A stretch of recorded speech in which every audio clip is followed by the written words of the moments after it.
Hi folks, the purpose of this brief video is to just present some organizational strategies for you to help you organize your thoughts in regard to the scene analysis essay.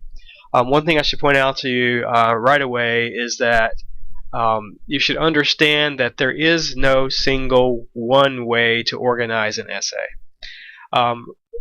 Really, this is going to be a decision that you have to make as far as the order you present things in, what kinds of things you're showing your reader, and in what order. And these things are, of course, affected by the audience and the purpose, among other things. So you need to keep all of these things in mind. What I'm going to show you here in this video is just one way.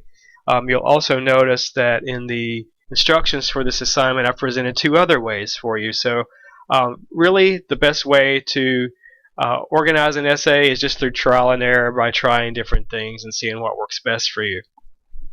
You do want to present things in a logical order to your audience, and you want to make sure that you have good transitions between ideas. Other than that, it's pretty much trial and error. But I do want to make sure that you understand what specific parts of the essay are supposed to do. So this really should just be a review from some of the things that you learned throughout probably junior high and high school. But I want to explain how some of those things would apply to this particular assignment. So as far as titles go,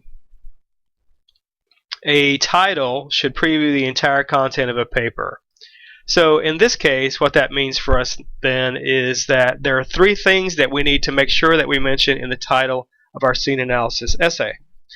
That is going to be the director's name, the title of the film that we're analyzing, and also present the theme that we're analyzing within that scene as well. So I have an example here for you of a title that I created for a scene that I might do from 12 Monkeys.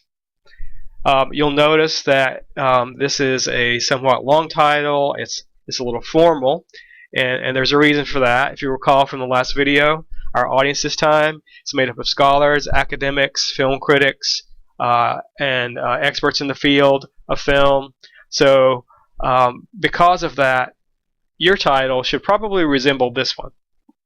And just remember, you need to mention the director's name, title of the film, and also the theme in some way.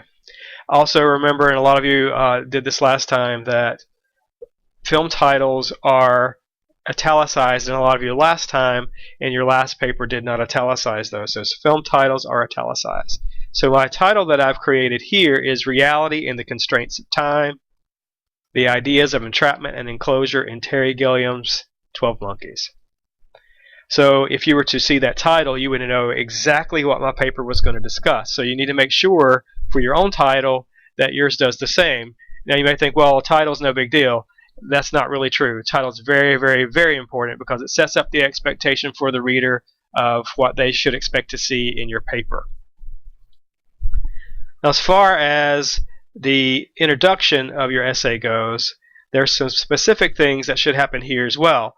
Now, an introduction is also very, very important because the introduction sort of continues what the title began, in that what it does is it previews the entire content of your paper, sets up the expectation for the reader of what your paper is going to discuss. So in the intro, the first line or two, that's called the lead-in, where you're sort of trying to find sort of a slant to come into the discussion of the theme that you've chosen in your analysis of that scene. So, just find a way into the discussion there with the lead-in sentence. You'll also need to make sure that you have a claim, which is going to be very, very important. The claim is the main point that your essay is trying to argue.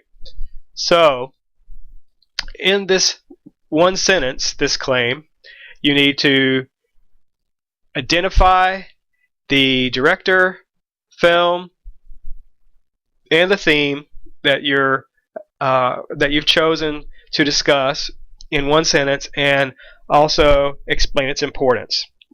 So that's a lot for one sentence to do, but you need to make sure that that one sentence does that and that it's in your introduction. Without that sentence, your paper does not have a point and it does not fulfill the requirements of the assignment. So it needs to identify the theme, the director, uh, the film and explain the importance of the theme within that scene. So be sure that you have that in your introduction. You're also going to want to preview your main points in this introduction, and those main points will of course be the main points that you're making down in the body here. And also give a so what statement. And essentially what we mean by that is explain the significance of the scene in its relationship to the film as a whole. In other words, why are you showing this scene and discussing this theme within this scene to your reader? In other words, why is it so important to the overall film as a whole? And so you need to make sure that you have that there as well. So again, the intro previews the entire content of your paper. So all these things we've previewed here, we're going to discuss in detail down in the body. And there's like I said, there's many ways you can organize this. Probably an effective thing to do would be what I've done here. Maybe in the first body paragraph, which would be our second paragraph, I would preview the plot of the entire film, but do so in a very brief way. In other words, just give the film's premise. This paragraph is extremely, extremely important. Without it, your essay cannot function. If you do not provide a brief summary of the plot and give us a good idea of what the film's premise is, then there's no context for anything that you could possibly say as far as an interpretation of the scene goes. So we must have a very brief summary of the film's plot and premise before you go into any analysis whatsoever. Probably what I would do for the next paragraph as well, and maybe you can combine these two if you'd like, but I would also discuss the significance of the chosen scene, this 3 to 4 minute segment that you've chosen, to the film as a whole, and briefly explain that there as well. And like I said, you might be able to combine these two there, but that's going to be completely up to you. So once you've done this, and you've briefly summarized the plot, and you've explained the significance of the chosen scene to the film as a whole, then what you're going to want to do next is begin to explain how the different characteristics you've chosen, the film elements, relate to the theme in some way. In other words, how are these different film elements being used by the director to reveal that theme that you've chosen, that main idea, that central point that you think the film is expressing?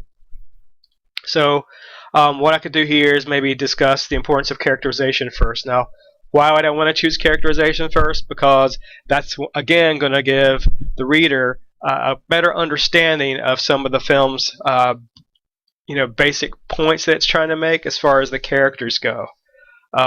It'll help the reader understand perhaps the main character's conflict, how that conflict might be resolved, those kinds of things. So it's going to, again, give the reader a better feel for the film before you go into any more specific film element choices that the director made. One of the things that I noticed about 12 Monkeys as I was watching it, and particularly the scene that we watched the other day, was the importance of lighting and set design in that film. And the director really uses those two things in conjunction together to create this feeling of being trapped, this idea of entrapment or being enclosed. So I would probably, in my scene that I've chosen, the one that I've done the film matrix for, I would go back to my film matrix and I would look for probably my one or two best examples of how lighting and set design sort of are working together there to express the theme that I've chosen. And next I might go into point of view and camera shot. And again, if you go to chapter 3 of your textbook, that chapter is going to be very, very helpful in helping you write this essay. It contains tons of really, really good questions that you could ask yourself about your scene that are going to give you some really good ideas to talk about in your paper. So if I were you, if I were writing about this, for instance, I would go to that chapter and I would look at the section on point of view, and I would look at the section on camera shots, and look at some of the questions and things that the author of that text has given you to think about. And I would think about how those things apply to my scene, and come up with my examples there. So after I've gone through the entire body here, of course, the body's where you're making your argument, really. That's where the details of your argument come, the examples. After you've done that, then, of course, you're going to have your conclusion. And you'll recall that in a conclusion, essentially what you do is you summarize your main points that you've made in the body of your paper. Then you're going to restate the claim that you made in the introduction. Of course, you're going to, state that in a different way. It's essentially going to mean the same thing, but you're going to state it in a different way. And then after you've done that, then you also need to go back to the so what statement, just like you did in the introduction. And again, once again, remind the reader the significance of this scene in relationship to the film as a whole. Now, one of the things that I do when I grade an essay, the first thing I look at, of course, is the title, because it sets up an expectation for me of what the essay should be about. Then I look at the intro, and then I read the intro and I read the conclusion together. And those two things together should form one idea. They should sort of fit together like puzzle pieces do. Essentially, the intro is saying to the reader, hey, reader, this is what my paper is going to be about. You show them all the details in the body, and then in the conclusion, you say, hey, reader, in case you forgot, this is what I just discussed with you.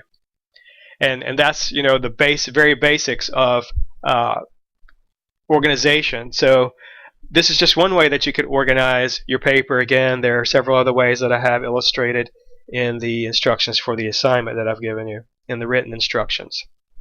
Now, there are some things that you need to remember in relationship to the body, and so let me just briefly discuss those.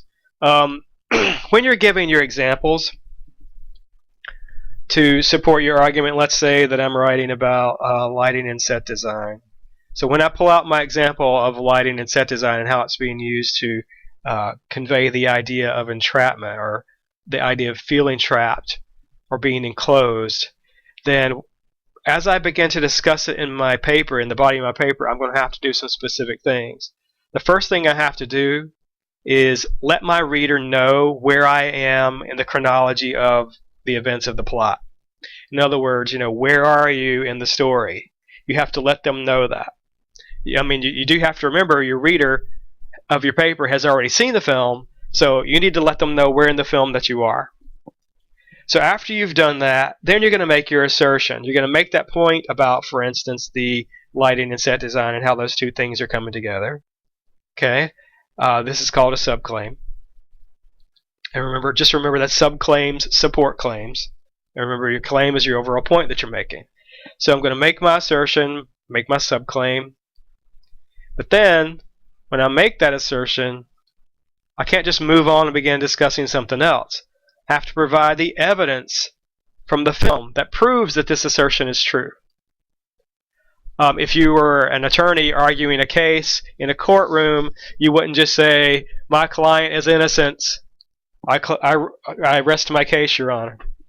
You would say that. You would say, my client is innocent and I rest my case. You're going to have to present a series of evidence and then talk about how that evidence illustrates the innocence. So you have to do the same thing in this particular essay. After you set up the example, and as far as the chronology of the plot goes, you're going to make your assertion, which is you're making your point that supports your claim. You have to provide that evidence from the film. Just give us the example. But then this is the most important part. This number 4 here. You have to explain how your evidence illustrates that assertion you're making. In other words, that point that you're trying to argue, how does the evidence that you've pointed out illustrate that point that you're trying to make? And that's a really, really, really, really important part, so be sure you're doing that. And so every time you talk about an example for anything, every time you're trying to prove a subclaim and you're making those points, you need to follow these steps. Let the reader know where you are in the story, make your assertion, supply evidence to support your assertion, and then explain how your evidence illustrates the points you're trying to make. Another thing that you need to keep in mind is when you set up quotes, you need to be sure that you're clear about which character is speaking.